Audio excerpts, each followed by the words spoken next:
Hello everybody, how are you guys doing? This is Rob of Rule of Two Review. Welcome back to the channel, and today, surprise, surprise, I want to talk a little bit more about the next Nintendo console, the next hardware, the next Switch, whatever it may be, and we're just speculating for fun. We're not talking too much about time frames, and I want to discuss what might be a strong launch year lineup for the console. Now, we're not just talking launch day. Again, we're kind of talking about the full launch year.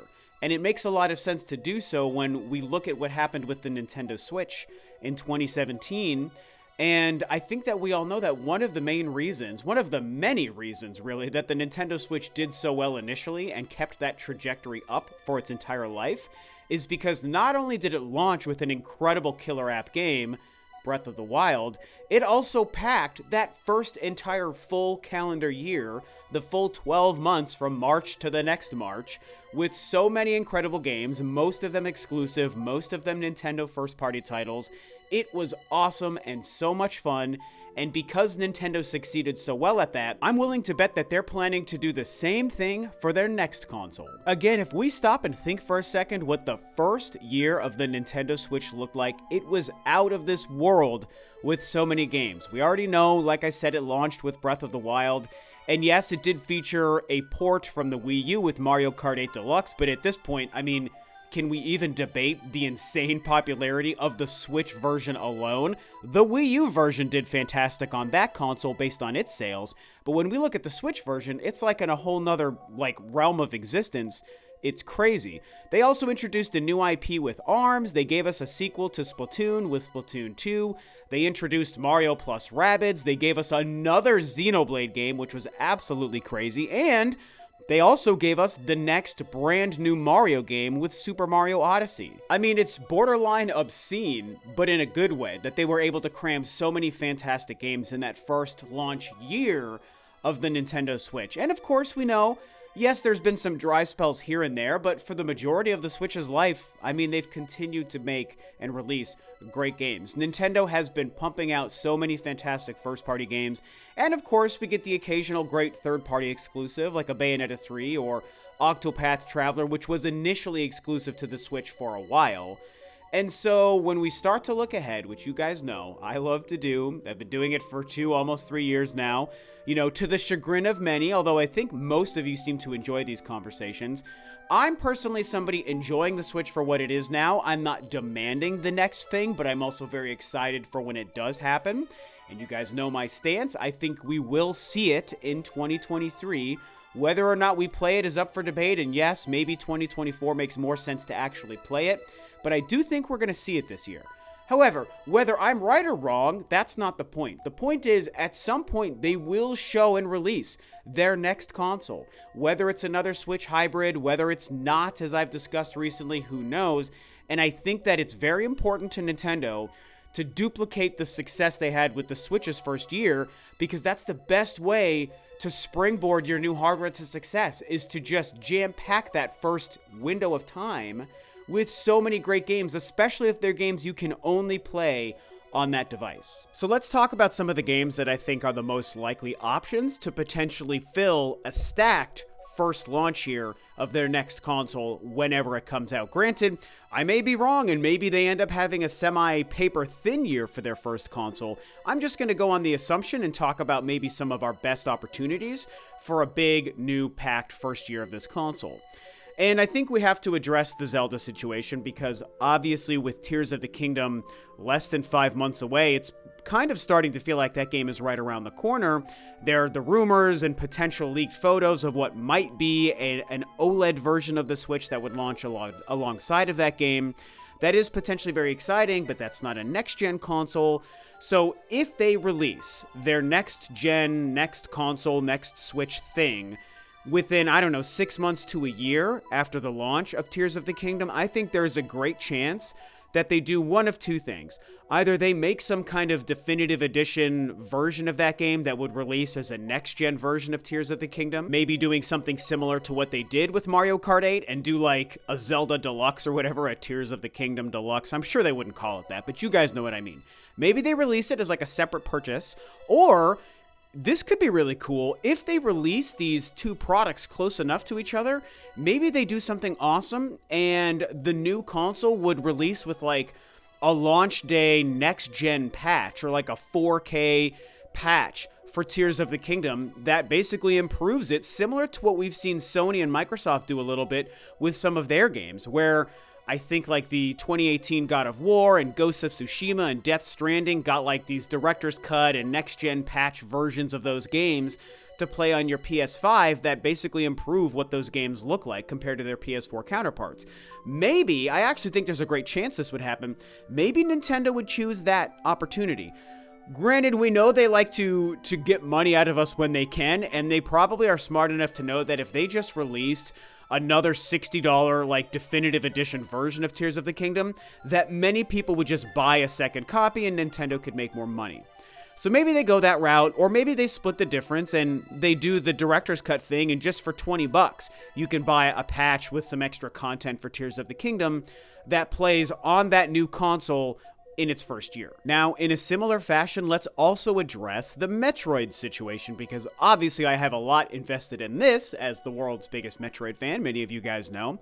I've been discussing what might happen with Metroid Prime 4 on a next-gen console in some way, also for a long time, and I was maybe even one of the earlier people to bring up the idea of Metroid Prime 4 possibly being a cross-gen title, and I really do still ultimately think that is most likely.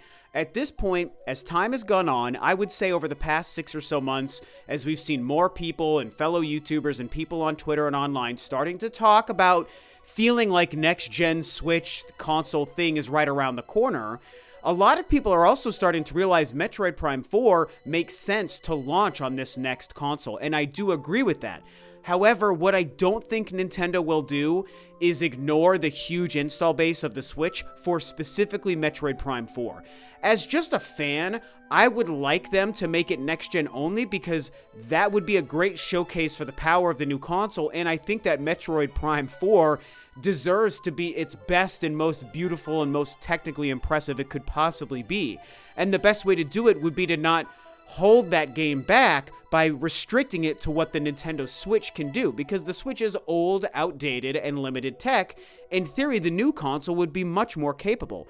So I would love a next-gen only version of Metroid Prime 4. However, as a fan of the franchise who wants it to succeed the best it can, it truly is best from a business sense for Metroid Prime 4 to also be available to the current huge install base of the Switch. And so whichever version they choose, whether it's cross-gen or even if they do make a huge swing for the fences and make it next generation only, which I just don't see them doing, but I guess we still don't know, so we can only guess.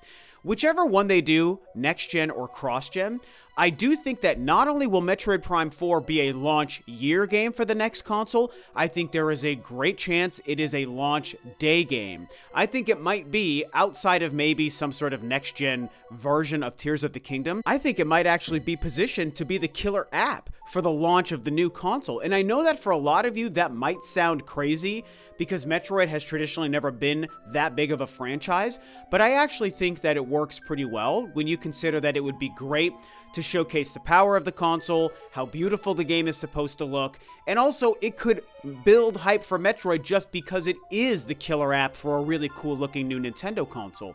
That in and of itself brings hype for any game that is positioned as the killer app. You know, and so, yes, Metroid isn't as big as Zelda and Mario and Smash Brothers and Pikmin, like, we know this, but I still think there's a chance Nintendo is going to position Metroid Prime 4 in some way to really benefit from the release of their new hardware. Pikmin 4 is another game that I also think rests in this same conversation, because right now, we're told that game is a 2023 title. The only hardware we know Nintendo currently has in 2023 is the current 2017 Nintendo Switch. By the end of the year, things might change. I'm predicting by the end of the year, we're going to know a lot more and probably have seen some kind of new hardware. And if that's the case, Pikmin 4 could also be another game that's meant to be cross-gen or next-gen or whatever. Maybe not. Maybe that's a Switch-only title. There's a great chance it's also Switch-only. But I think, kind of like Metroid Prime 4, it could be going any of these three directions. Switch-only, cross-gen, next-gen only.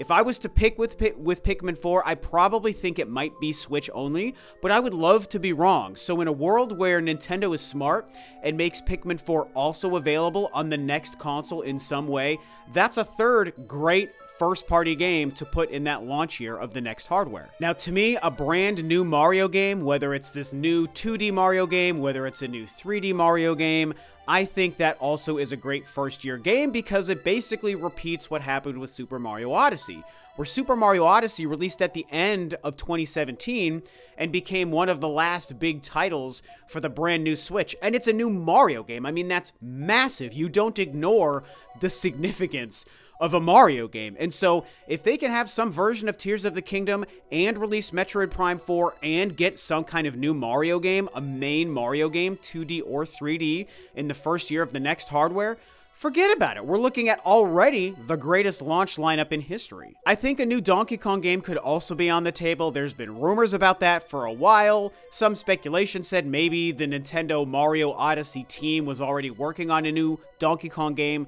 We don't know if it's another reboot of Donkey Kong Country, if it's supposed to be 2D, if it's going to go 3D, if they're going to make up some kind of new mechanic. But I do think a new Donkey Kong game is also on the plate for a potential launch year game for a new console. We also know that Monolith Soft is supposed to be working on some kind of new game that we don't know if it's going to be a Xenoblade game or not. And so it would be great to see what that new Monolith Soft game is. And even if it's a new IP from Monolith Soft, which if I'm being honest, would probably be the most exciting, it would be great to see that be a first-year game. They did it with Xenoblade Chronicles 2 in 2017. Why not make their next big game, whatever it turns out to be, also a launch year game for the new console?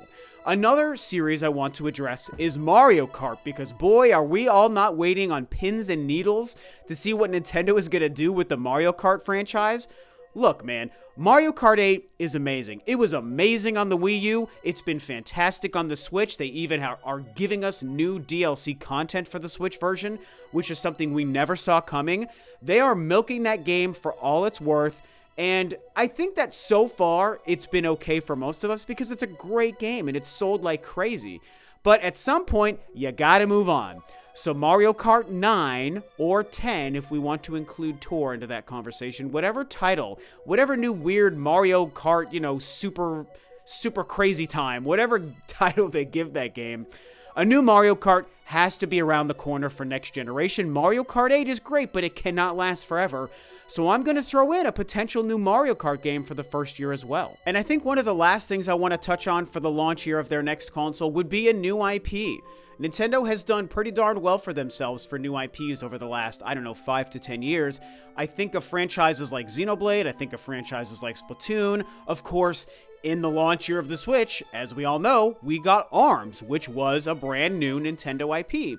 And ARMS was a good, fun, solid game for what it was doing. It was meant to take advantage of the new tech of the Switch, that being the Joy-Cons and the motion and that whole thing. It looked beautiful, it gave us a bunch of new characters, and it was really cool. However, I think their last two significant new IPs, Splatoon and ARMS, are definitely skewed way more on the multiplayer side of things, and I would love to see them return to something that's more single-player, adventure, action-focused, like what Xenoblade was, or even going back to Pikmin, and Pikmin's not an action game, but Pikmin, when it was a new IP, is still a single-player focused, very pretty game for that tech, and I think it would be great to see something similar happen in the first year of the new Switch or the new console, and honestly, I think they will do that. And so I know this video and this kind of topic might be the kind of thing that sends people a little over the edge, and they feel frustrated that anyone would even dare talk about this kind of subject when the Switch is out and it's selling well, and we don't know anything about new console and hardware and all that stuff. It's all speculation at this point. And you're right, but, if you've been following me for a while, you know I love talking about this stuff and have been for a while. And honestly, all this really was meant for is just for fun. I mean, we're just having a fun time talking about a theoretical new console and a theoretical launch year for that new console. I think it's important stuff to talk about because we're getting to the point in the age in the Switch's life where every new release within a given franchise that is Switch only becomes a franchise that's removed from releasing early on in their next console. And I think most of us think the next console is coming out kind of soon. Yes, there are some folks out there, and I find this very strange, but there are people who legitimately and sincerely think Nintendo will not release a new console that is some sort of next-gen upgrade until 2027, which is now 4 years from 2023. I don't know why, but a lot of these people believe it, and it's their right to believe it. I mean, at this point, no one's right or wrong, so I don't want to take that away from people who feel that way, other than to say it just doesn't add up in my brain, and I don't think many of you will feel the same way as those people either. And so if we think in the next year or so we might see or play this new console, why not start talking about these games? Because again, at some point, these games need to release on the new console. If they make Metroid Prime 4 and Pikmin and a new Mario and a new Xenoblade and a new Mario Kart only on the Switch, what happens if the year after that we get the new hardware and then all of those franchises aren't going to have new games ready to go on that console? It's going to be like 4 or 5 years down the road to revisit those franchises. It just feeds into the whole thing I've been talking about since 2020, why I think the next generation probably is around the corner by the end of this year, and this is a great list of games that just for me, just for fun, I think make sense to show up in that first year.